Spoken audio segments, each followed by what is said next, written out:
Order! Order! You are an incorrigible delinquent at times. Behave yourself, man!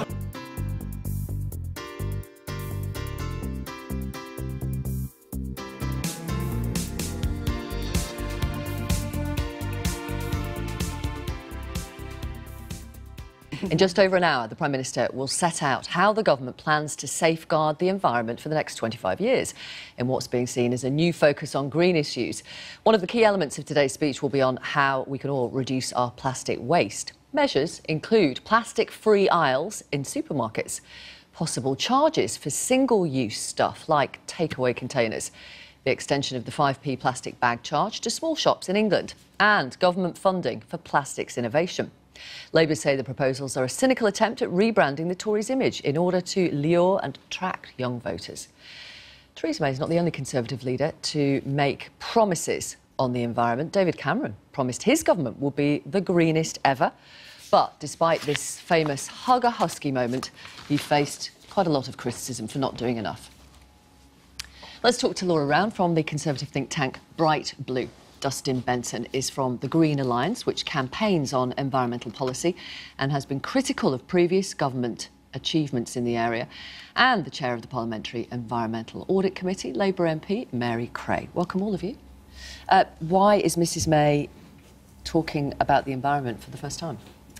I think the election last year showed that the Conservatives lost a lot of support from younger voters, especially voters based in metropolitan areas who are more socially liberal, and which Bright Blue polling shows really care about environmental issues. In fact, when we asked under 40 voters what issues they would like politicians to hear speak more about, the environment was the second, well ahead of housing, and for under 28-year-olds, climate change was the very top issue. OK, so really important for potential future electoral success. In the Times today, Theresa May's former Director of Communications writes that when Andrea Leadsom was the Environment Secretary, she was told to make the 25-year plan as boring as possible, but is now, quote, desperate for good headlines. Dustin Benson from the Green Alliance, Mary Creagh from Labour. Do you welcome the plans that will be announced today? Well, we've been waiting nearly 3 years for them, so it's actually the 22-year environment plan. And you mentioned in your intro the hug a husky moment. That turned into cut the green crap. And what we saw with David Cameron was, in the autumn statement, the end to feed-in tariffs. OK, but let's talk about the ideas that are being talked about today. OK, so let's talk about those. Do you welcome them? Well, what is avoidable plastic? The Prime Minister's got a target to end avoidable plastic. Do you know what avoidable plastic is? It's a difficult to define one. I think Mary's onto something there that we need some. We need to get specific about it. Is it plastic tampon applicators? Is it the black trays that we have meat on? You know, there's Laura, do you know what avoidable plastic is? No. Okay. I mean, this is the problem. So we haven't seen it. All we've had is the pre-briefing. We need to, by the time, in 25 years' time, I'll be 75, the Prime Minister will be 86. We can't wait 25 years to tackle the tide of plastic waste that is in our ocean. Is that right, Dustin? Sorry, just to finish on that. We also need to be looking holistically at how we tackle climate change and how we meet the current recycling targets, which is 50% recycled by 2020, which we're currently set to miss as a country. Look, Mary's absolutely right. I mean, there's a short-term need to get things done. I mean, if government wants to solve a big part of the plastics waste problem, it could introduce a deposit return scheme. We know from our research... It could do that today. It could do that today. We know from our research that that would cut about a third of the plastic that goes into the oceans. It's the single biggest thing. In Norway, they've got it. It gets 95% of plastics back. That's really effective. That's achievable. But I don't think we should start entirely with cynicism here. I mean, this is the first major speech that a sitting Prime Minister has made since 2004.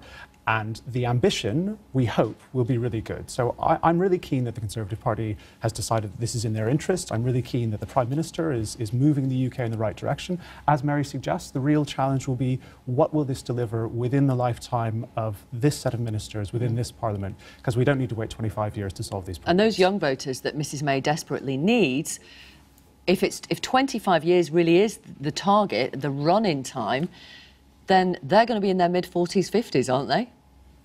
Well, I suppose that's true, but it's also just about people who are growing up now and reading the news and learning more about politics. You don't want them growing up. Why the caution? Why 25 years? Why do you think? Well, is that the nature of her personality, or is there something else going on, or what? Why a 25-year plan? What? I mean, it's an ambitious plan. for 25. Do you think so? I think it's a very positive thing.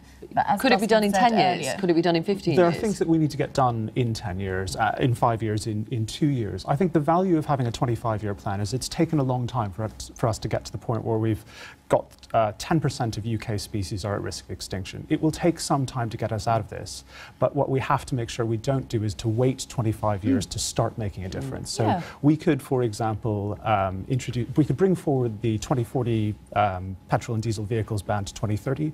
We've done the numbers on that. That would cut UK oil imports in half. It would massively improve air quality for people in all the cities across the UK. Okay. That's achievable now. Yeah, I think it's a bit unfair to say the 25-year plan assumes that everything won't happen until 25 years. No, from now. I didn't mean that. I'm sorry, I didn't express it very well, but particularly. I'm saying it could be a 10-year plan. I mean, it's going to be difficult to hold this government accountable in 25 years' time to see what they've achieved. As Mary says, Theresa May will be 80-odd. Yes, I mean, one of the things here is, how does this link up to other government plans? We've had the Green Growth Strategy just before Christmas. We've got the carbon plans that come out, the carbon budgets every 5 years. We have to look at our climate change targets. Government needs to look at itself as the largest purchaser of goods and services in the country. We've just done an audit of the Ministry of Justice. Less than 1% of their vehicles across the entire prison and probation estate are electric. And so they're missing their own targets internally now. So I'm very keen to see the detail of this plan, not just the headlines, which are all about plastic. We want to know about forestry. We want to know about biodiversity. We want to know about landscape restoration. We want to know... We may get some of that in the speech at half 10. Hope so. But I just want to go through the things that have been given to us in advance. Extending the 5p charge on plastic bags to smaller shops. We called for that in 2014. So a good 3 idea. years late, but good. Millions to go into research to develop less harmful plastic. Well, those two things, we already have bioplastics, and we have companies in this country that make oxy-degradable additives that go into plastic bags so they break down in the sea. Yeah, so again, but the entire plastic system kind of needs remodelling, doesn't it? So that plastic is biodegradable. Are already here, and it's a question of are we using the ingenuity that we've got? And of course, the biggest threat to our environment is Brexit, which sets our water targets, our waste targets, and our air pollution targets. And we need a proper Environmental Protection Act, which my committee called for a year ago, to make sure that we don't lose those protections as we leave. Okay. We do need an Environmental Protection Act. Mary's absolutely right about that. We need the commitments that are made in law. On the questions about plastics, innovation is always a good thing, but we need to get on and do what we can do today. So we know that right now, manufacturers mix lots of different types of plastics together. They make products that are totally unrecyclable. That's a design choice which we could design out today. What about using some of the international aid budget? Let me ask you about this, Laura, to help developing countries reduce plastic pollution of the sea, much of which comes from various rivers in Africa and Asia. Yeah, I think that is a really positive announcement, and it is something that I think will resonate with a lot of voters. Again, because we've done a lot of polling on this, it showed that the British population are very proud of our commitment and are setting a global example on these issues, and especially Conservative voters who voted Remain. So I think it's a very good way of reaching out to those voters and showing that we are not moving away from a global state. Quick I final have point. some concerns about that. We want the aid budget to go to the poorest people on the planet. 8 of those 10 rivers are in middle-income countries, in China, in Vietnam. So we don't want our aid budget going to China. We want our aid budget going to the 2 countries in Africa, I think it's Niger and Nigeria, which have those pollution problems. I think we can ask middle-income countries to do it themselves. Quick final thought from you, Dustin. We're told that most of these are just plans which will be consulted on. There's no talk of legislation apart from one area. Is that going to be enough to change things? It won't be enough. We need legal commitments, and ultimately we need a new environmental regulator that's got the teeth to hold government to account. As we leave the EU, we need to replicate some of the structures that give individual citizens the right to sort of say, government, we need a clean environment, and if you don't do it, we need to be able to sue you. Okay. Thank you all. Thank you very much. Thanks. Looking forward to hearing what our viewers think about the ideas that have been released so far. Prime Minister expected to give her speech at about 10:30, and we'll bring that to you live, of course. Let's talk to Lang Banks. He's a campaigner for the Worldwide Fund for Nature. He lobbies international governments on environmental issues. And also Dr. Alison Doig.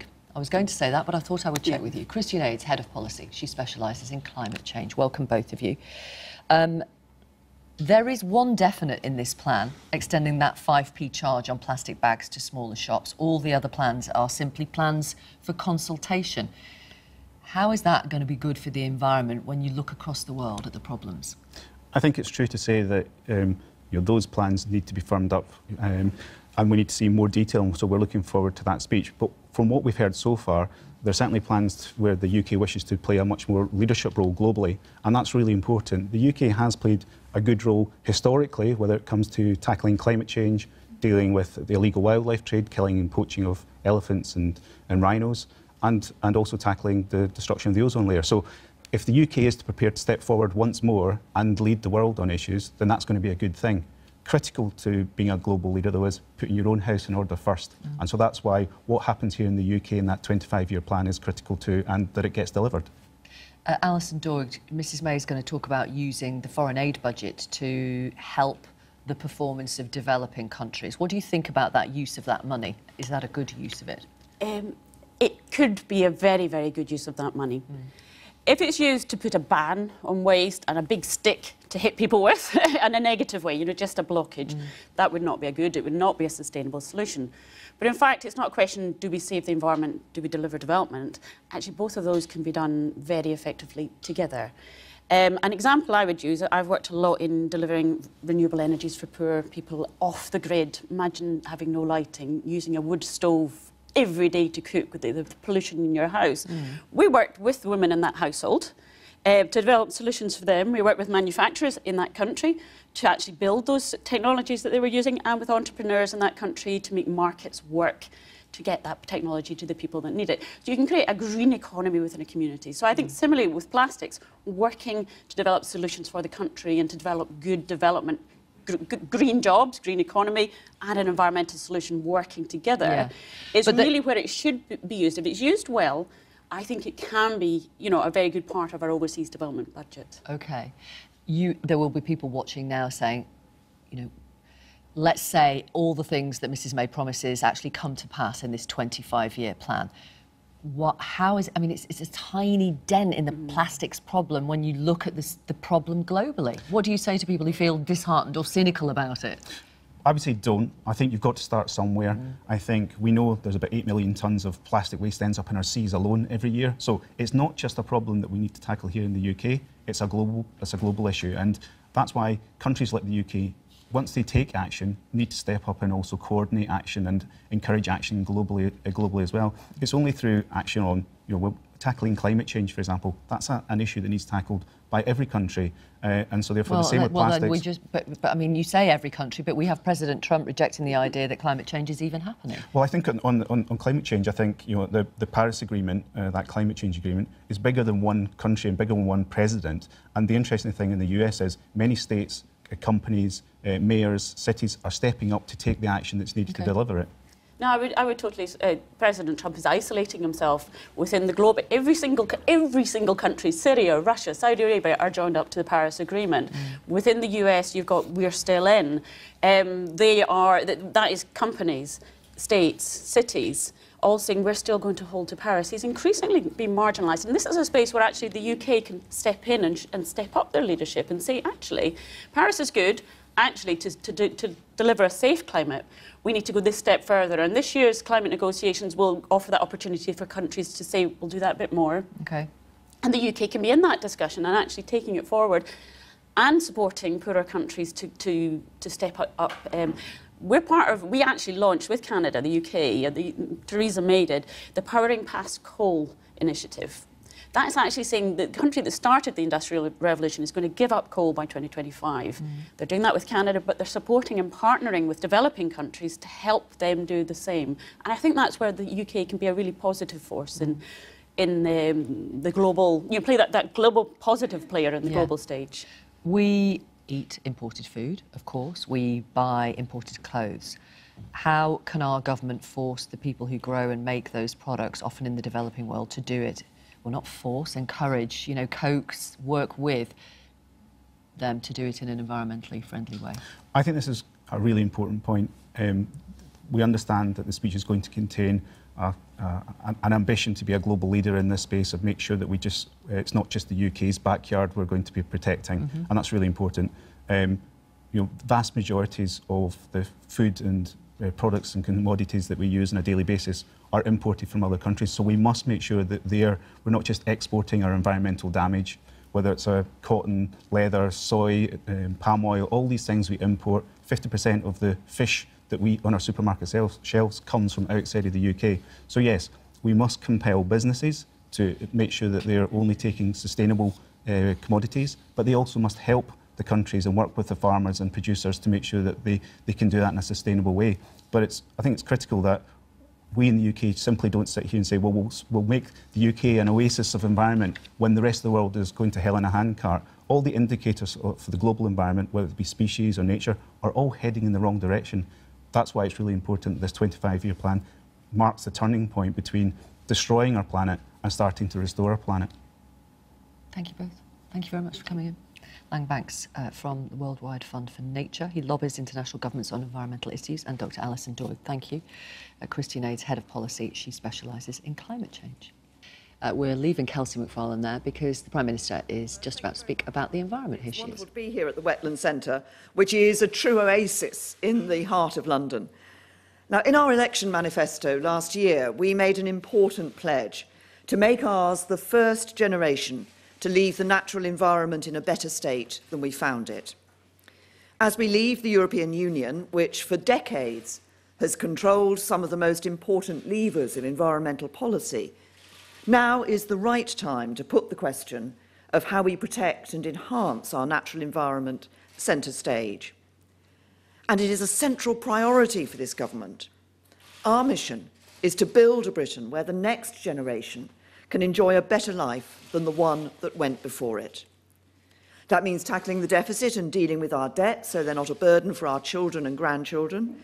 It means building the houses that people need so that the dream of home ownership can be a reality, ensuring every child has a good school place and can get the best start in life. And it also means protecting and enhancing our natural environment for the next generation, so they have a healthy and beautiful country in which to build their lives. Making good on the promise that each new generation should be able to build a better future is a fundamental Conservative principle. And whilst every political tradition has a stake in our natural environment, speaking as the leader of the Conservative Party, I know I draw upon a proud heritage.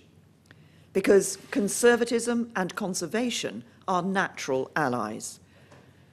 The fundamental understanding which lies at the heart of our philosophical tradition is that we, in the present, are trustees charged with protecting and improving what we have inherited from those who went before us. And it is our responsibility to pass on that inheritance to the next generation. That applies to the great national institutions which we've built up as a society over generations, like our courts, our parliament, the BBC and the NHS, and it applies equally to our natural heritage. Britain has always been a world leader in understanding and protecting the natural world. From Gilbert White's vivid descriptions of the ecology of his Hampshire village in the first work of natural history writing in the 18th century, to Sir David Attenborough's landmark TV series in the 21st century, which have opened the eyes of millions of people to the wonder of our planet and to the threats it faces. The appeal of our natural world is universal and has caught the imagination of successive generations. In the United Kingdom, we are blessed with an abundance and variety of landscapes and habitats. These natural assets are of immense value. Our countryside and coastal waters are the means by which we sustain our existence in these islands. They're where we grow and harvest a large proportion of the food we eat, where the water we drink comes from. Our green and blue places have inspired some of our greatest poetry, art and music, and have become global cultural icons. Shakespeare's Forest of Arden has been recreated on stages across the globe. Beatrix Potter's stories and William Wordsworth's poetic descriptions of the calm that nature breathes among the hills has made the Lake District world-renowned. The Suffolk landscapes of John Constable and the beautiful depictions of the River Thames in my own constituency by Sir Stanley Spencer are iconic. People from every continent are drawn to our shores to enjoy these beautiful landscapes supporting hundreds of thousands of jobs in tourism. Industries which directly draw on our environment, from agriculture and forestry to aquaculture and fishing, support hundreds of thousands of jobs and contribute billions to our economy. The natural environment is around us wherever we are, and getting closer to it is good for our physical and mental health and our emotional and spiritual well-being. Millions of us visit the countryside, the seaside, a local park or places like this every week to recharge our batteries, spend time with friends and family, and to exercise. So the environment is something personal to each of us, but it is also something which collectively we hold in trust for the next generation, and we have a responsibility to protect and enhance it.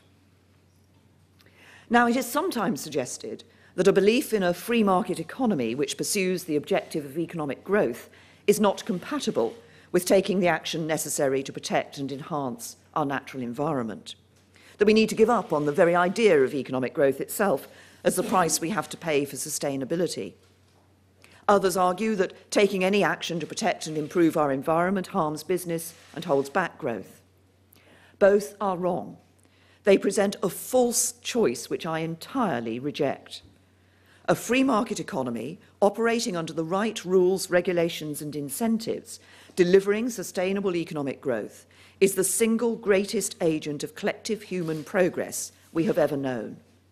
Time and again, it has lifted whole societies out of abject poverty and subsistence living, increased life expectancy, widened literacy and improved educational standards. More than this, it is in free economies and free societies that the technological and scientific breakthroughs which improve and save lives are made. The innovation and invention of a free enterprise economy will help to deliver new technology to drive a revolution in clean growth. Around the world, economies at all stages of development are embracing new low-carbon technologies and a more efficient use of resources to move onto a path of clean and sustainable growth. And our industrial strategy puts harnessing the economic potential of the clean growth revolution at its heart as one of its 4 grand challenges. From how we generate power and transport people and goods to our industrial processes and how we grow our food, new clean technologies have the potential to deliver more good jobs and higher living standards. The UK is already home to around 500,000 jobs in low-carbon businesses and their supply chain. We are a world leader in the manufacture of electric vehicles. We're the biggest offshore wind energy producer in the world, and we must continue to press for sustainable economic growth and the immense benefits it brings. Now, of course, for a market to function properly, it has to be regulated, and environmental protection is a vital part of any good regulatory regime. So where government needs to intervene to ensure that high standards are met, we will not hesitate to do so. And that's the approach which underpins our corporate governance reforms and our plans to make the energy market work better for consumers. Government, stepping up to its proper role as an engaged and active participant, defines our industrial strategy, and it is the approach we are taking in this environment plan too. Together, they combine to form a coherent approach to boosting economic productivity, prosperity and growth, while at the same time restoring and enhancing our natural environment. Conservative governments have always taken our responsibility to the natural environment seriously. In the 19th century, it was Benjamin Disraeli's Conservative government which passed the River Pollution Prevention Act, providing the first legal environmental protection for our waterways. A Conservative government in the 1950s passed the Clean Air Act, making the Great Smog of London a thing of the past. Margaret Thatcher was the first world leader to recognise the threat of global warming and help to protect our ozone layers through her work on the Montreal Protocol. And David Cameron restored environmentalism to a central place in the Conservative agenda. The measures set out in this plan build on this proud heritage and the action we've taken in office since 2010. And we've seen some notable successes. Thanks to concerted action over many years, our rivers and beaches are now cleaner than they have been at any time since the Industrial Revolution. Otters are back in rivers in every English county. We're releasing beavers to the Forest of Dean to help reduce the risk of flooding and enhance biodiversity. Action at the EU level, of which the UK has consistently been a champion, has helped drive these improvements. Because we recognise their value, we will incorporate all existing EU environmental regulations into domestic law when we leave. And let me be very clear, Brexit will not mean a lowering of environmental standards. We will set out our plans for a new world-leading, independent statutory body to hold government to account and give the environment a voice. And our work will be underpinned by a strong set of environmental principles. We will consult widely on these proposals, not least with many of the people in this room. But be in no doubt, our record shows that we have already gone further than EU regulation requires of us to protect our environment. Thanks to action we've taken, 7,886 square miles of coastal waters around the UK are now marine conservation zones, protecting a range of nationally important, rare or threatened habitats and species. Our ban on the use of microbeads in cosmetic and personal care products is another positive step towards protecting our marine environment. And we want to further restrict neonicotinoids to protect our bees. We will use the opportunity Brexit provides to strengthen and enhance our environmental protections, not to weaken them. We will develop a new environmental land management scheme which supports farmers who deliver environmental benefits for the public. And once we've taken back control of our waters, we will implement a more sustainable fishing policy that also supports our vital coastal communities. That is action for the future, but we are also acting in the here and now. When animals are mistreated, our common humanity is tarnished. So we're pursuing policies to make Britain a world leader in tackling the abuse of animals. Here at home, we're introducing a mandatory CCTV into slaughterhouses to ensure standards of treatment are upheld. We're increasing the maximum sentence for the worst acts of animal cruelty in England and Wales by tenfold. And we recognise that animals are sentient beings and will enshrine that understanding in primary legislation. We've consulted on plans to introduce a total ban on UK sales of ivory that contribute either directly or indirectly to the continued poaching of elephants. In 2014, we convened the London Conference on the Illegal Wildlife Trade, the first of its kind, to help eradicate an abhorrent crime and to better protect the world's most iconic species from the threat of extinction. In October, we will host this conference again and will press for further international action. Whether they're pets, livestock or wild fauna, animals deserve the proper protection of the law, and under a Conservative government, that is exactly what they will receive. So I'm proud of the progress that we've made, but recognise that the challenges we face remain acute. In England, changes in patterns of land use have seen habitats lost and species threatened. Since 1970, there's been a significant decline in the numbers of woodland and farmland birds. Pollinating insects have declined by 13% since 1980. And while the water in our rivers and beaches are cleaner than ever before, around the world, 8 million tonnes of plastic makes its way into the oceans each year. The problem was vividly highlighted in the BBC's recent Blue Planet 2 series, which was public service broadcasting at its finest. And I also pay tribute to the Daily Mail for its tireless campaigning on this issue. The 25-year Environment Plan for England, which we're publishing today, sets out the action government will take to tackle all of these challenges. And I would like to pay tribute to Michael Gove and his team for their work on it and the energy and enthusiasm they have brought to this. Its goals are simple: clean air, clean and plentiful water, plants and animals which are thriving, and a cleaner, greener country for us all.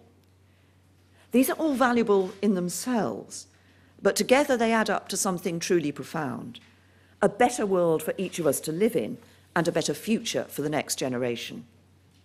We've worked closely with the devolved administrations as we've developed this plan, and we want to work closely with them on these issues in the years ahead.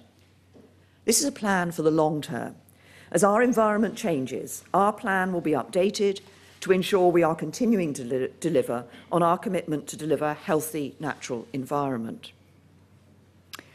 Nothing is more emblematic of that natural environment than our trees. A tree is a home to countless organisms, from insects to small mammals. They're natural air purifiers, they act as flood defences, and we've committed to planting millions more trees in urban and rural locations. We also support increased protections for England's existing trees and forests, both from inappropriate developments and from invasive pests and diseases. To make more land available for the homes our country needs, while at the same time creating new habitats for wildlife, we will embed the principle of net environmental gain for development, including housing and infrastructure. And as we pursue our northern powerhouse, connecting the great cities of the north of England to promote their economic growth, we will also create a new northern forest. It will be a new community woodland for Cheshire, Lancashire and Yorkshire, provide a new and enduring amenity for the growing population of the north of England, and act as a carbon sink for the UK.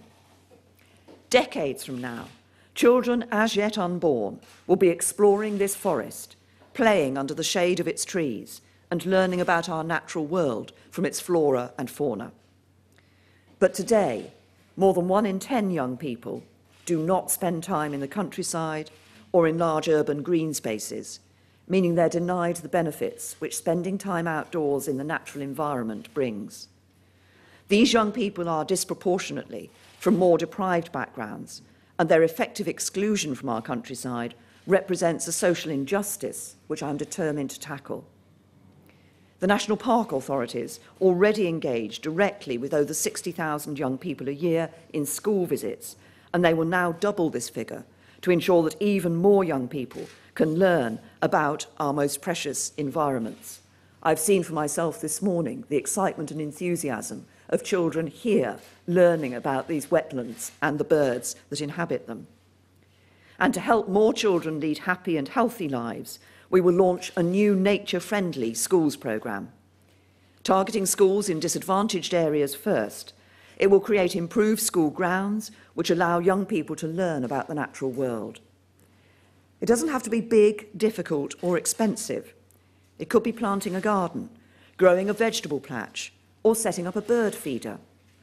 Whatever form it takes, it will be putting nature into the lives of young people, because everyone deserves to experience it firsthand.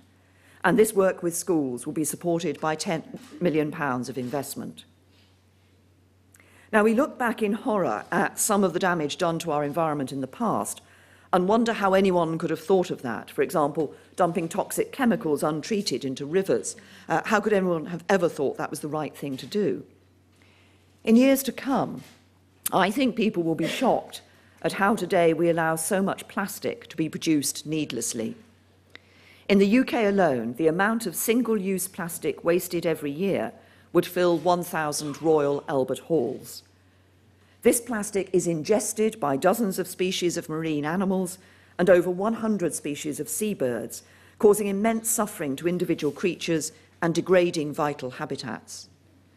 1 million birds and over 100,000 other sea mammals and turtles die every year from eating and getting tangled in plastic waste.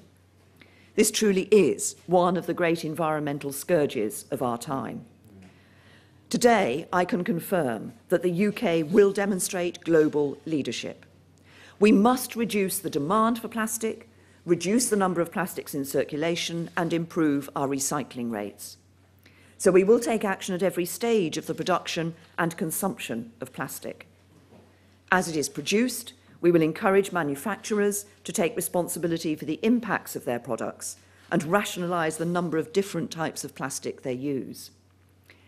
As it is consumed, we will drive down the amount of plastic in circulation through reducing demand.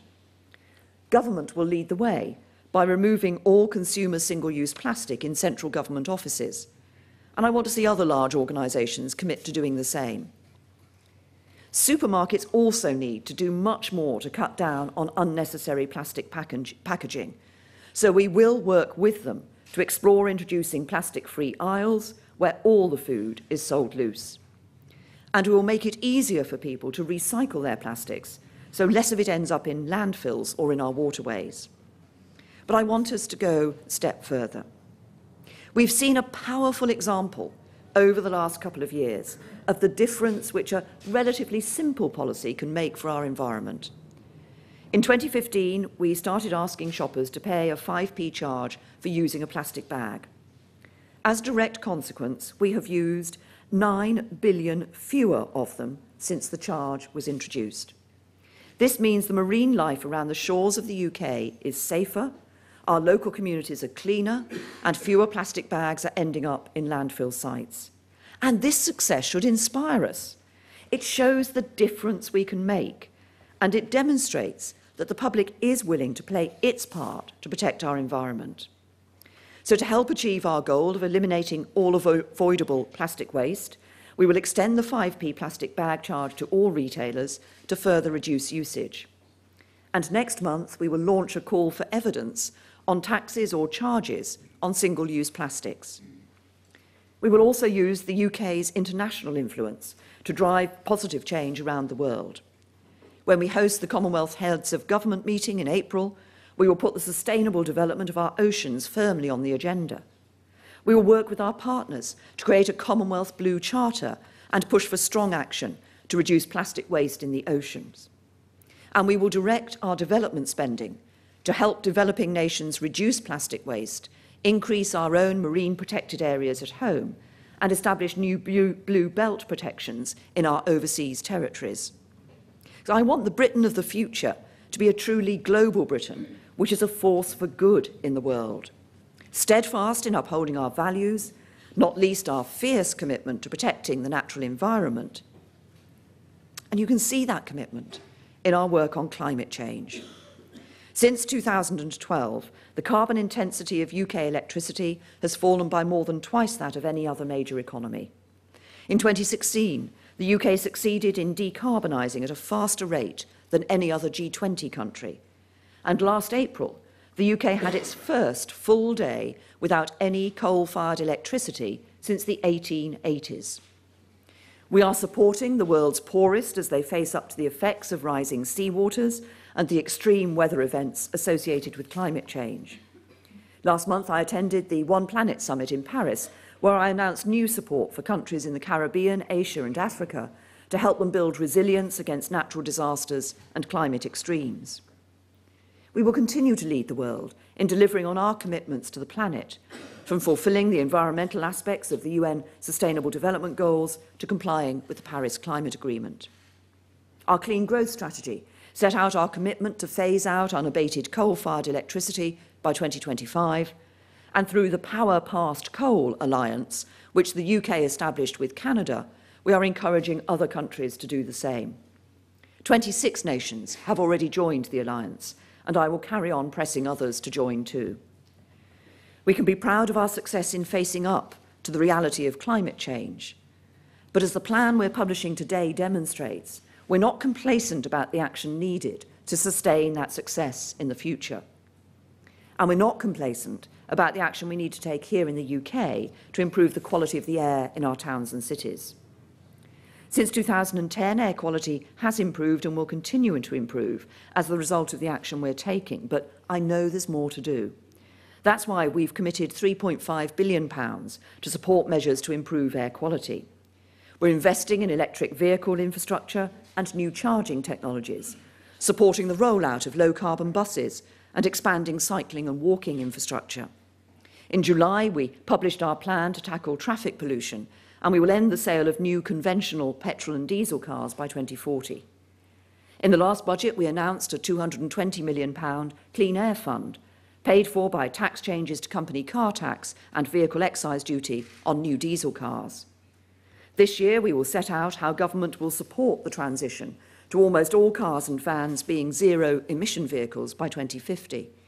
And the UK will host an international zero-emission vehicle summit, driving innovation towards cleaner transport. And I'm determined clean and safe for the future. The new year is a time to look ahead.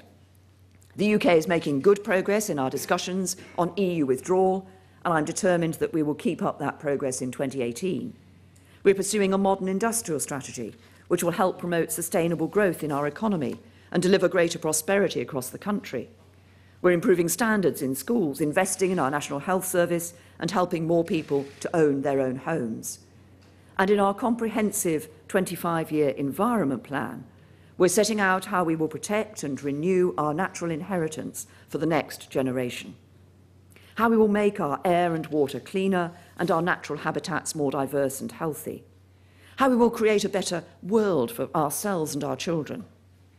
It's a national plan of action with international ambitions. But what it really speaks to is something much more personal for each of us as human beings.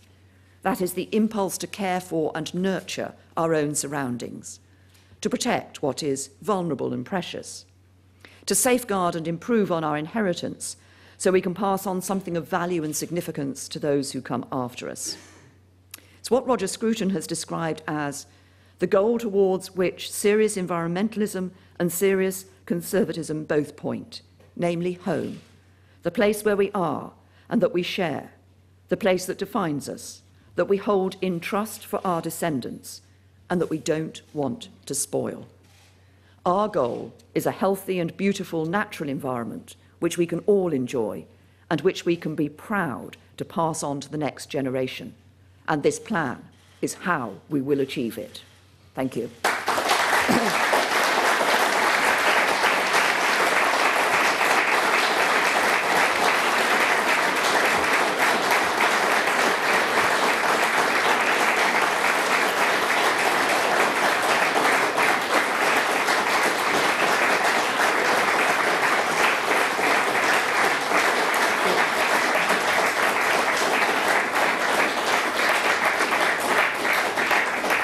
Now, I will take a number of questions from the media. I saw Laura's hand go up immediately. Thank you, Prime Minister, and Happy New Year. This plan was originally promised in 2015. We read this morning it was designed at the start to be boring. And on plastics, you're talking about ideas that will take place over 25 years with no legal guarantees. If actions speak louder than words, do you really believe this problem is acute and urgent, as you're suggesting this morning? And briefly, if I may, the A&E figures out this morning are the worst they've ever been. Health bosses and some in your own party are saying the health service can't go on like this. Are they wrong? Well, first of all, Laura, this is an inspiring plan. It is a long-term plan. It's about the next 25 years.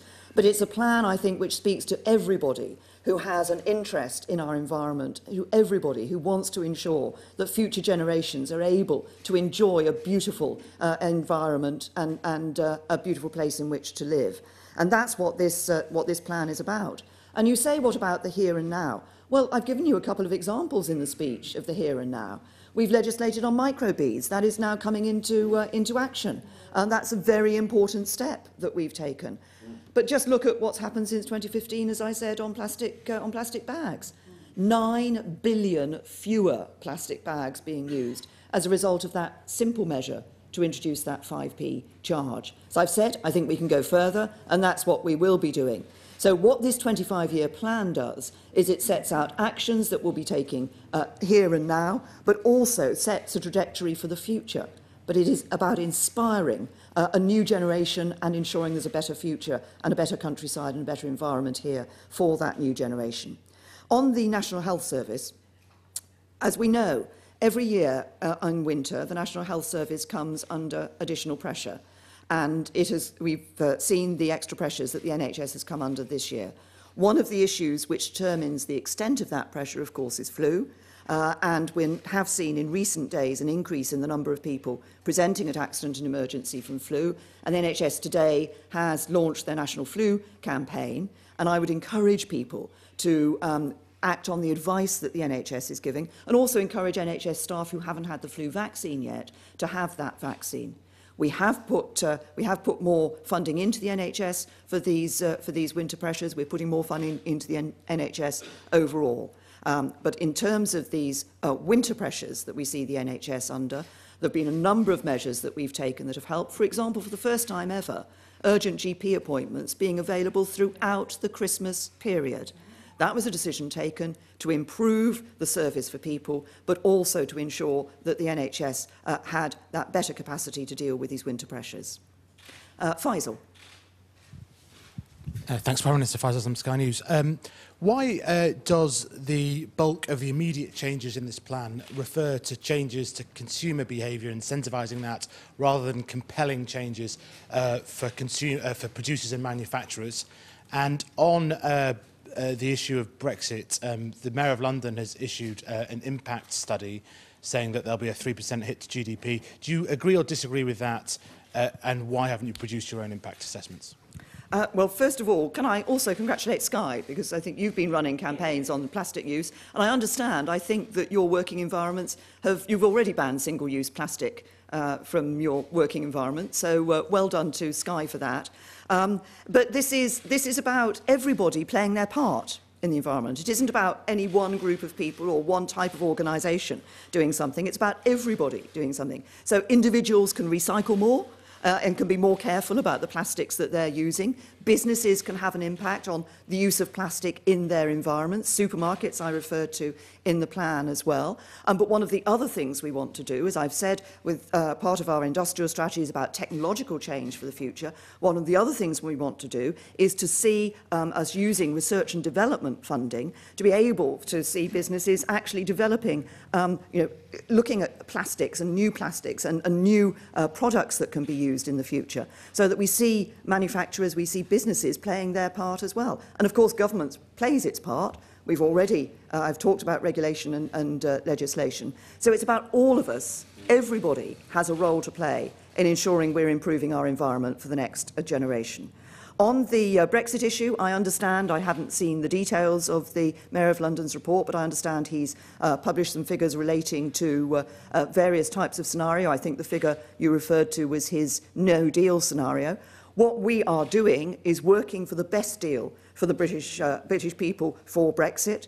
I think you will have seen from the fact that we achieved that sufficient progress decision in December, that by working cooperatively, by sitting down and negotiating and being clear about what we want to achieve, we can achieve arrangements and agreements with the European Union. And I'm confident that we will be able to achieve a good deal. But we're very clear that that's what we're working for. Did I see Jason with his... Thank you. Jason Goes to the Daily Mail. Prime Minister, you mentioned the Daily Mail's 10-year campaign on this issue. I wondered if you could say what impact you think that's had on shaping public debate and government policy. Could I also ask whether... Sorry, this is... I work at my stand-up routine. Could I also ask whether you and Philip plan to make any changes to your own lifestyle on this? And finally, drifting off topic, can I ask what you make of the House of Lords voting last night to muzzle the press, and whether your manifesto commitments on this issue still stand? Yeah. Well, first of all, on the first point you made, Jason, yes, I did obviously congratulate the Daily Mail. I think the Daily Mail has done a good job in actually alerting the public to this issue. Other things have alerted the public. I think the Blue Planet series has led people to suddenly realise what the impact of plastics in our oceans is about. But I think what the Daily Mail has done is shown to members of the public that this is an important issue that they should take account of. And I noted today, I think you were showing people the various uses of plastics that couldn't be recycled, and what people might do in order to change their behaviour. You asked about what I and Philip will be doing. We try to recycle as much as possible. Interestingly, I was having a discussion with officials before I came into this room about various types of plastic that can and cannot be recycled. And so we will certainly be making sure that we are recycling as much as possible. I'm proud of the fact that we have put a barn owl box, bird boxes and bat boxes up in our garden. So we're trying to do our little bit there as well. And as you know, we love walking in the countryside, although you might not want me to suggest to the journalists here that I'm about to go walking in Wales. I'm not, don't worry. On the issue of the House of Lords vote, look, I think that the impact of this vote would undermine high-quality journalism and a free press. I think it would particularly have a negative impact on local newspapers, which are an important underpinning of our democracy. And I believe passionately in a free press. We want to have a free press that is able to hold politicians and others to account. And we will certainly be looking to overturn this vote in the House of Commons. And I think, is Ben here from Ben Webster from The Times, sorry. I think this must be the last question. Ben Webster from The Times. Could I ask what you think about the idea of plastic bottle deposits? I know you've got a consultation on that, but do you have a view on that? And also, it's been suggested that this is a relatively recent conversion for you to the green cause, and it's more to do with increasing popularity than something genuine. Maybe you could clarify on that.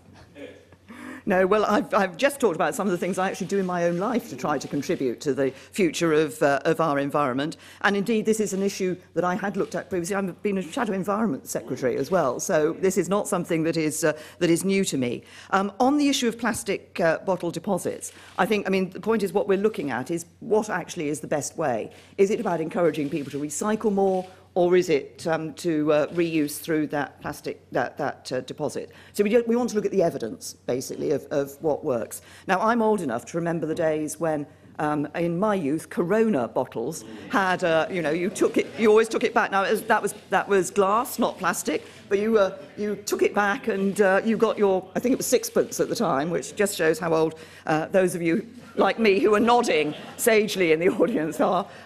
So, this is not the first time a scheme such as that has been used here. Obviously, it's used elsewhere.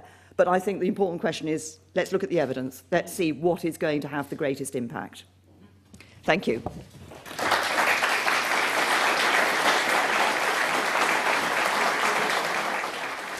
So the Prime Minister is saying that conservatism and conservation are natural allies there in her speech at the London Wetlands Centre, invoking images of Constable and Wordsworth, and obviously focusing there, it's been grabbing all the headlines today, on tackling plastic pollution. Well, let's go to our assistant political editor, Norman Smith, who's been listening to the Prime Minister at the Wetlands Centre in West London. And Norman, she may well have invoked all these images of a pastoral England, but without laws to back these ideas up, what can Theresa May actually deliver on this? Well, at the moment, these are, as you say, proposals, not even a green paper or a white paper. It's the idea stage. But Mrs May is trying to sketch out a long-term ambition of where she wants Britain to go in terms of environmental policy, and she says she wants Britain to be a global leader. She suggested that after Brexit we would actually have higher standards in terms of environmental protection, and there'd be a new body to enforce standards in this country. She spoke a little bit about her own personal green habits, if you like. She talked about how she recycles. She talked about how she's got a bat box and a barn owl box. In terms of the details, though, we are a little bit thin, I think. We know she wants supermarkets to do a lot more when it comes to cutting down on plastic packaging, and she talked about measures from producers all the way through to consumers to reduce the amount of plastic produced and the amount consumed, which she said could fill 1,000 Royal Albert Halls every year. What details do we have? Well, we know, for example, of course, they want to extend the 5p charge to plastic bags to all shops, including smaller shops. She talked about encouraging supermarkets to have plastic-free aisles, so you'd have to pick up your bananas and apples by hand and kind of lump them together. There'd be no plastic packaging to keep them apart.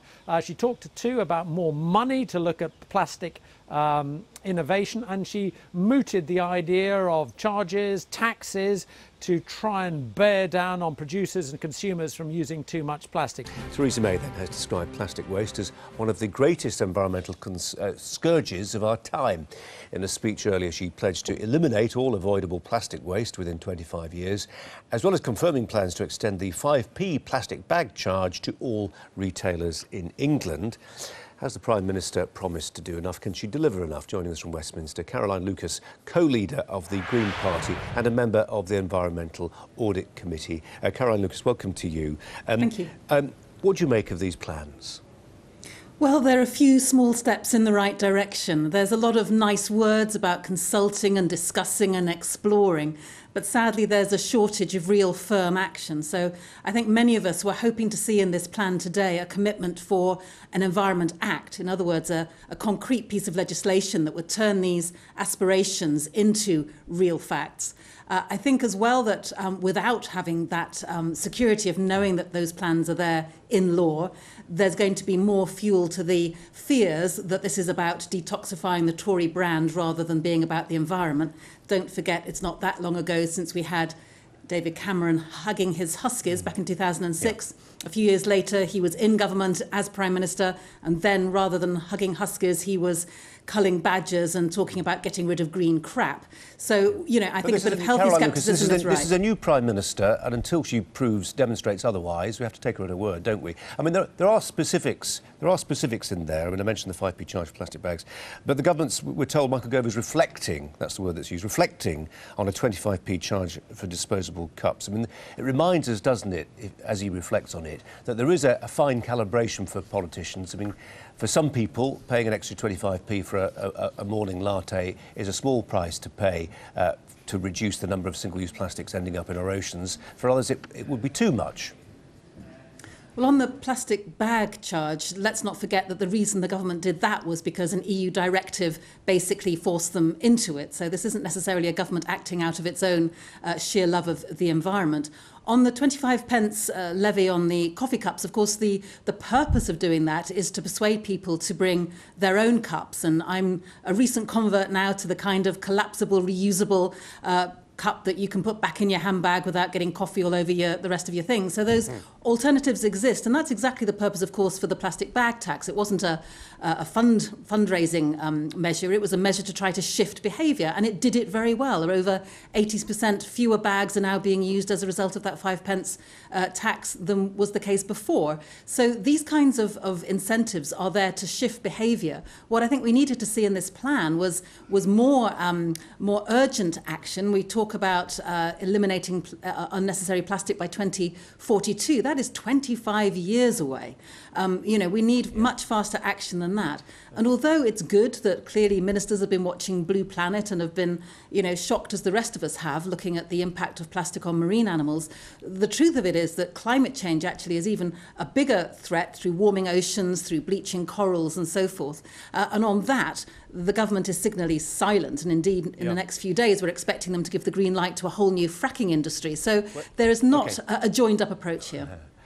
You mentioned the fact that the government were prodded into action on plastic bags by the European Union. I mean, since you mentioned the EU, can we just go back to Michael Gove's speech at the Oxford Farming Conference and what that meant, not least this idea of making conditional government subsidies for what you do as a farmer to the land in terms of access, forestry, etc., etc., etc.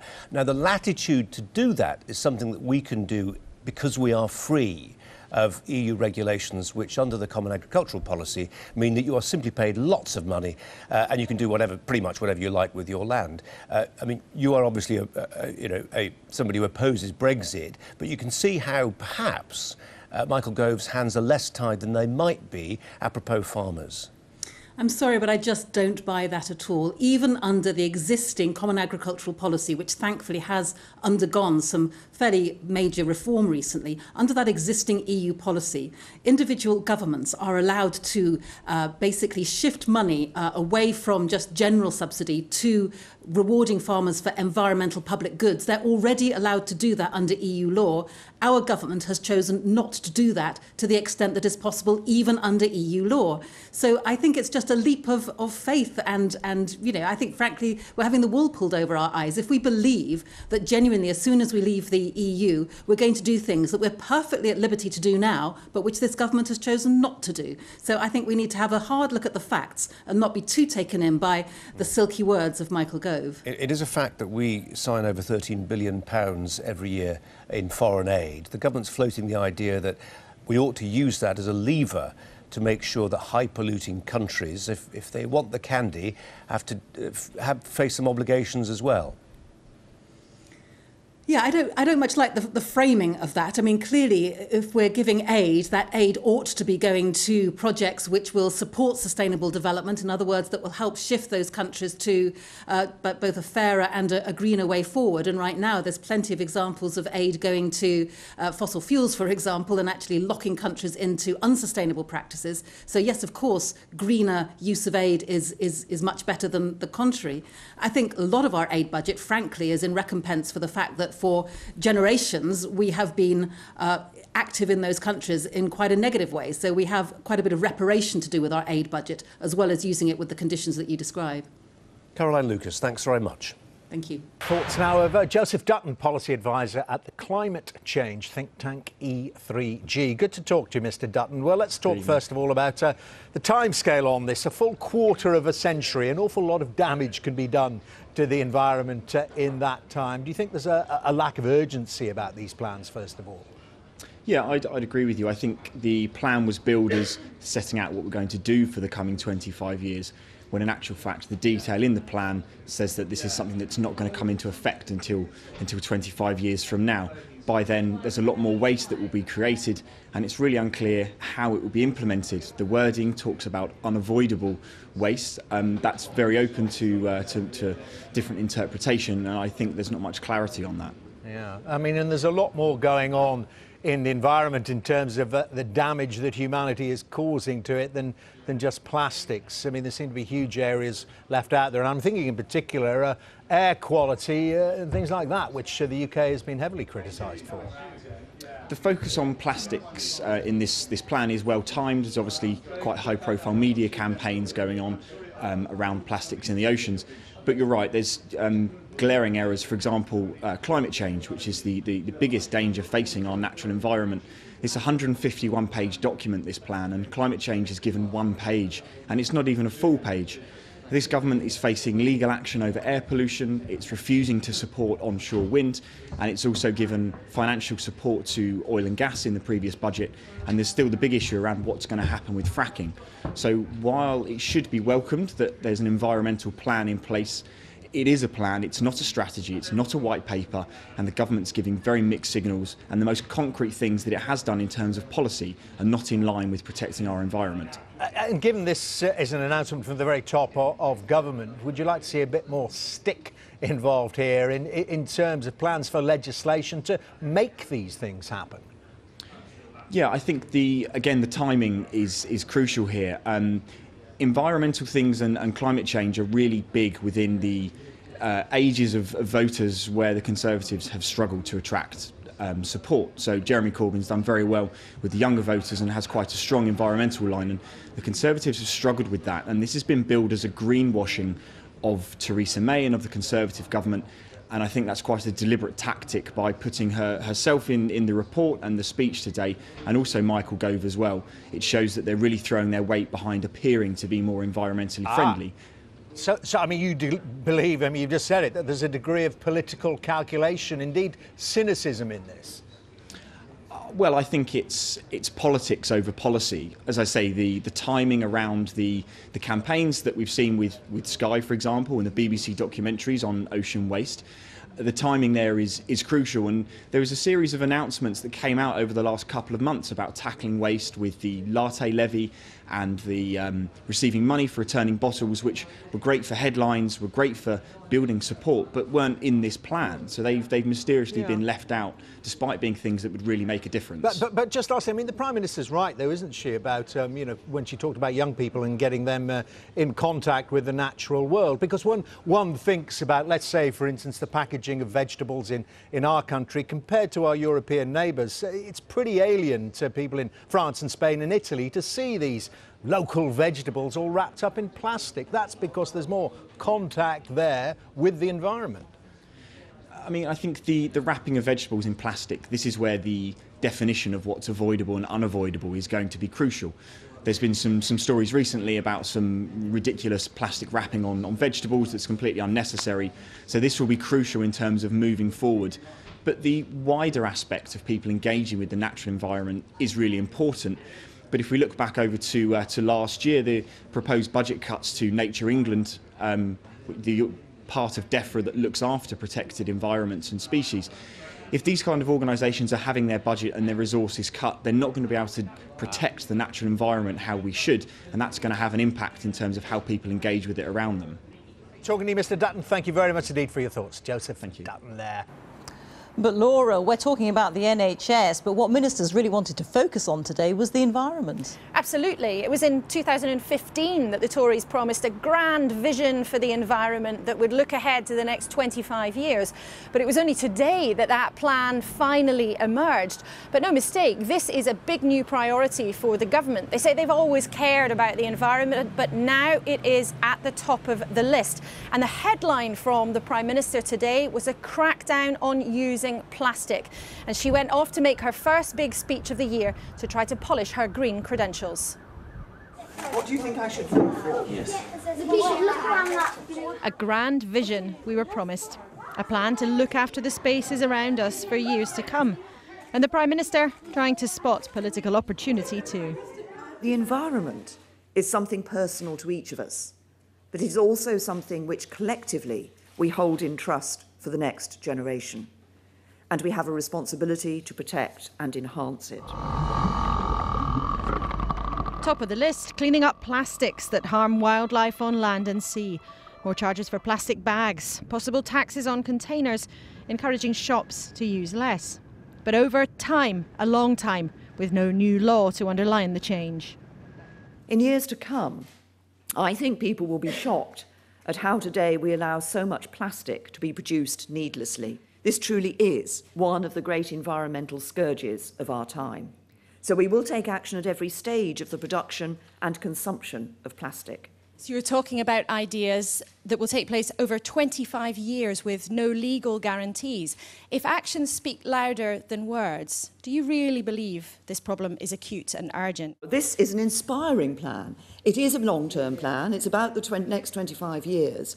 But it's a plan, I think, which speaks to everybody who has an interest in our environment, everybody who wants to ensure that future generations are able to enjoy a beautiful environment and a beautiful place in which to live.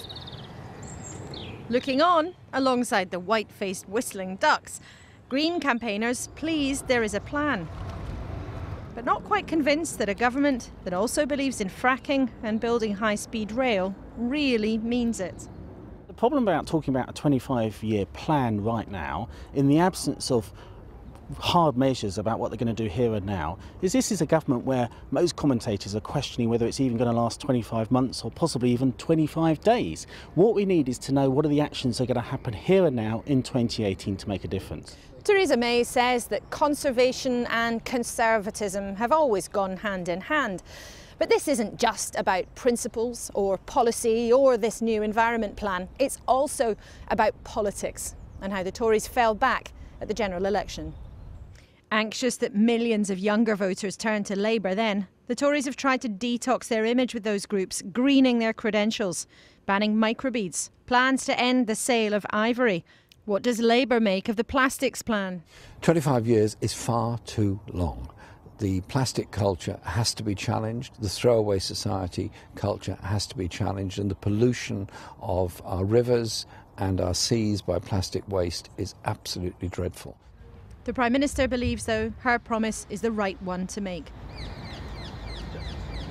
Her hope to create a habitat more friendly to her political breed. Laura Koonsberg, BBC News. With tackling plastic pollution a major part of the government's strategy, just how practical is it to live without the stuff? Well, they've been trying to do just that in Penzance in Cornwall, as John Kay has been finding out. We can remove it, recycle it. That's a rubbish day at St Hilary School. Who has straws in their drinks? A lesson in pollution and waste. We pick up again hundreds of toothbrushes from beaches. If Theresa May wants to reach out to the young with her green strategy, well, these kids will be 30 at the end of her 25-year plan. So what would you say to those politicians in London? Stop using plastic and stop making it. If a turtle is swimming and he sees a plastic bottle which is shaped like a jellyfish, he could see it and then swallow it, and then he could drown. Here in Penzance, they're trying to be Britain's first plastic-free town. And they're making some progress. Businesses like this cafe have signed up, and it's backed by the council. Well, there's plastic on that, on the apples. But at the local supermarket, the challenge is clear. Pack of apples wrapped in plastic. Sausages in a carton and in plastic. You could be able to put that in a paper bag, say. John likes the government's new strategy, but wonders if it can make much difference. Frozen stuff's plastic, salads plastic, onions plastic, leeks plastic. You just can't get away from it. Most shoppers told us they would try plastic-free aisles, but some, like Roxy, worried it might not be practical. It wouldn't necessarily be the most hygienic route to go down, maybe, having the meat next to the eggs or the cheese, for example. Well, this is why people around here are so concerned about the long-term impact of plastic. Look, found on a local beach recently, a lollipop stick from when I was growing up in the 1970s, hasn't broken down at all. And a packet of peanuts, best before 1983. Got some takeaway cutlery in the bottom here. Rachel was behind the Penzance campaign, and she says all communities can do the same. Litter is apparent all over the UK, no matter where you live. It's exactly the same issue, just looks different. It's not a beach, it's by a river, it's in a hedge, it's by the road. The Prime Minister insists her plan has a wider vision. She says it's about more than plastic, about more than the coast. John Kay, BBC News, Cornwall. Here, Theresa May today unveiled her plan to make Britain the global leader in eliminating avoidable plastic waste in the next 25 years. The Prime Minister called it one of the greatest environmental scourges of our time, and she pledged to eradicate it by 2042. Now, the proposals also include plastic-free aisles in supermarkets and extending the 5p charge for plastic bags to all retailers in England, bringing it in line with Scotland, Wales and Northern Ireland. At a speech today, Mrs May said the UK needs to act now before it's too late. In years to come, I think people will be shocked at how today we allow so much plastic to be produced needlessly. In the UK alone, the amount of single-use plastic wasted every year would fill 1,000 Royal Albert Halls. Environmental groups said the plans could mark a turning point, but they warned that they lack urgency and they'll be toothless unless they're actually made into law. Well, our consumer editor Chris Choi gauged the views of shoppers in Leicester on the plastic proposals. What's now so high on the government's agenda has been right on our doorsteps for years. Here in Leicester, they're fighting back, recycling ever greater amounts. Some have had enough. There's too much plastic here. We've got that inner plastic, contained in plastic and covered in plastic. It's not going to be contaminated with anything else, but the wrapping on it is going to contaminate everything else eventually. Yeah. Big ball of apple, Pam. Hundreds of thousands have signed a new online petition about how fruit is packaged in many supermarkets. Marks & Spencer is selling 3 apples in this plastic cylinder. Ridiculous amount of plastic being used there, really, isn't there, for 3 small apples, if you ask me. They don't need protection like that. We sell 10, 15 apples in a bowl like that, no protection on them, very rarely bruised, unless you're going to drop them. Marks & Spencer's told us it's reviewing that plastic tube of apples and is always aiming to cut packaging.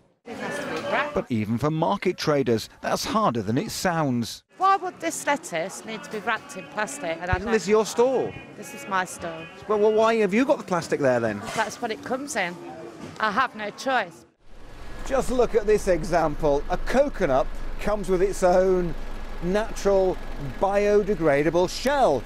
But this coconut product has, well, plastic film wrapped around it, then inside a plastic straw, which itself is wrapped in plastic. It's ridiculous. No need for all that packaging, is there? Whose job is it to change things? The shoppers have got to do it and the manufacturers have got to do it. What about the government? Are they not got a role? Well, they should be trying to force manufacturers to change the way they package items. Being consumers, we could stop buying plastic packaging, invest in stuff like Bags for Life and stuff like that. Sainsbury's says other retailers also stock the coconut product and all packaging on it can be recycled. Government has a fancy new strategy, but shoppers have the real power to say they never asked for all this plastic and they don't want it. Chris Choi, ITV News, Leicester. Well, to share your examples of wasteful packaging, or if you fancy joining the debate, go to our website, itv.com. Now, Theresa May has promised to tackle what she says is the scourge of plastic waste. The Prime Minister visited a bird sanctuary as she outlined her 25-year plan for the environment. The 5p charge for plastic bags will be extended to all English retailers, and supermarkets will be encouraged to go plastic-free. Critics say her plans need to be backed with legislation and take too long to do anything. But does her wider environment plan really halt the decline in British natural habitats? Our science editor Tom Clark has been to Yorkshire on the front line in the battle to save one of Britain's rarest species. Has the tide finally turned on plastic waste? In the first major speech on the UK environment by any British Prime Minister in more than a decade, Theresa May outlined a vision for a greener nation, a 25-year plan for the environment. Its goals are simple: clean air, clean and plentiful water, plants and animals which are thriving, and a cleaner, greener country for us all. These are all valuable in themselves, but together they add up to something truly profound: a better world for each of us to live in and a better future for the next generation. Mrs May's plastic plans almost immediately came under fire for lacking defined targets, funding or legal underpinning. But the government's environment plan is far more ambitious than just banning plastic bags. Sure, they lurk here in the River Dearne in South Yorkshire, but since the collieries closed, the valley's environmental challenges have been far greater. Scarred by heavy industry, this is one of the most economically deprived parts of Britain. But in the trees behind this scrapyard is a true national treasure. We're trying to lure willow tits, our fastest declining bird, with a recording of their call. So not only willow tits will respond to the call, so you still have to be able to tell what a willow tit looks like, but then the birds will come to you. So yeah, that's the survey method. So where are they? They're out there. And against the odds, one of our rarest birds appeared, unassumingly grey with a black cap. Numbers of willow tits have declined 94% since 1970. Found here at Carlton Marsh Nature Reserve, and 70 or so pairs across this corner of South Yorkshire. The thing about willow tits is that they don't move great distances. We need to provide the corridors and bits of habitat between the core areas to help the willow tits spread out and increase the population in the Dearne. In Britain, we've been very good about creating nature reserves for specific bits of wildlife, but nature is in decline up and down the country. And the only way to reverse that decline is to start linking what nature we've got together. Now, that's exactly what they've been doing here in the Dearne Valley, and it's something conservationists say we need to see more of in any 25-year plan for the environment from the government. Here, disused railway lines and redundant sewage works are being co-opted to turn a post-industrial landscape into one that's better for wildlife, soils, water and people. Today's plan proposes 25 more landscape projects like it, but from on top of what was once the spoil heap from Barnsley's main colliery, you can see it's easier said than done. The government needs to look at ways that they can fund projects like this all over the country. And the paybacks are there in, reduced health care costs, in the health and well-being of people, and actually into the inward investment into the area. So it's not like it's not lost money, but we are to halt the decline of wildlife in this area. Across the UK, we need something like 4.3 billion a year just to halt the decline.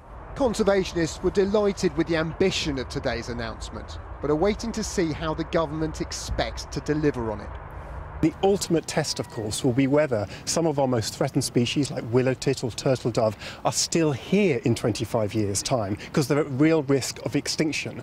And the way in which we guarantee that is by ensuring that we've got tangible progress with milestones, and we're putting in place the right action to ensure these species have a future. Realistically, we will need to see this in some sort of legal framework in law. We also need to ensure the funding's in place, and we need an environmental watchdog as well. But probably more importantly, we can't wait 25 years for many of the commitments that were outlined. We need action now. What they're talking about is a new Environment Act, but with a government whose legislative agenda is choked up with far more urgent business. It may have the ambition to save our natural world, but does it have the means to do it? Well, earlier I spoke to the Environment Minister, Theresa May, and I began by asking her why it will take until 2042 to get rid of avoidable plastic waste. Well, in terms of plastic waste, there's a variety of ways plastic gets used across our society. And some of those have become endemic, and we need research and innovation, I think, to make some changes. For example, things like blood bags, syringes, often used in a medical or clinical environment. If we're going to make changes to those, that will take some time. But there are things we can focus on in the short term by reducing the amount of plastic that gets used in the first place. But there are aspects where we're going to have to innovate. But 25 years? I mean, what takes 25 years? Well, as I indicate, there are a number of different ways where plastic has become such a part of our society, and that's why we are setting ourselves a long-term vision to achieve that. But in the short term, as I say, we're doing things like we're banning the microbeads being used in personal care and cosmetic products. We're looking at what further things can be done in the short term, but nobody pretends that's going to be straightforward to tackle every use of plastic across our society. But I'm still struggling to see what it is that you think would take more than 10 years to replace. Well, I think that there are a variety of products, as I've already pointed out, how we transfer... What? Well, as I was indicating, things like blood bags, things like how plastic gets used in very personal items, but on wider things... I mean, they found drugs to control HIV in 10 years. You think they couldn't sort, blood bags in 10 years? I think that at the moment we need to work out the different kinds of plastics that we can tackle section by section. Later this year we're producing our resources and waste strategy. We're gathering evidence at the moment on the deposit return scheme, again another way to try and either encourage better recycling of the plastics that we generate in the first place, and the Treasury will be issuing a call for evidence about how we use charges or taxes to discourage the use of single-use plastics. Is there going to be an environment bill to go with this grand new plan? Well, there are a number of different strategies. Some already has legislation underpinning that. In terms of future legislation, we'll address that as and when we need to in order to make sure that we can fulfil the aims of the 25-year environment plan. So the law isn't going to change at all? I mean, this is being heralded as a very radical step and a big, far-reaching thing, and the law isn't going to change at all. I'm surprised that you take that approach, Krishnan. This is, I think, a seminal moment in terms of this forward thinking about what we want to achieve over the next 25 years. Across the different kind of headlines that might be there, it's underpinned by the natural capital process. So we will be seeing how that kind of thinking about how we value resources is taken into everyday decision making by government, by we hope by corporations and by individuals. As you'll have seen, your critics are saying that this is very much what they have come to expect from the government. A government that talks big but is short in delivery. Whether it's 25 years to tackle microplastics instead of a more ambitious time frame of maybe 5 or 10 years' time, or whether it's the fact that there isn't even an environment bill to go with this great vision, you seem to fall short when it comes to delivery. What would you say to that criticism? I think that we are making good steps in trying to improve our environment. There are long-term plans in here with the conservation covenants where we can see envisaging bringing forward how we make that happen may require legislation. But overall, it's things like better air quality, better water quality. We already have activities in place. We already have legislation in place that helps us to achieve that. But we want to go further and faster than we have before. But this is an overall comprehensive framework which allows us with a clear plan on how we achieve in many different ways and aspects of the environment, as I say, domestically here in England, but also with our overseas territories, continuing to expand the Blue Belt. So there's a variety of activities and we will be held to account against this 25-year environment plan. And I'll be proud to be the Environment Minister that gets us going to help towards that in the next few years. Trace Coffey, thank you very much. Thank you.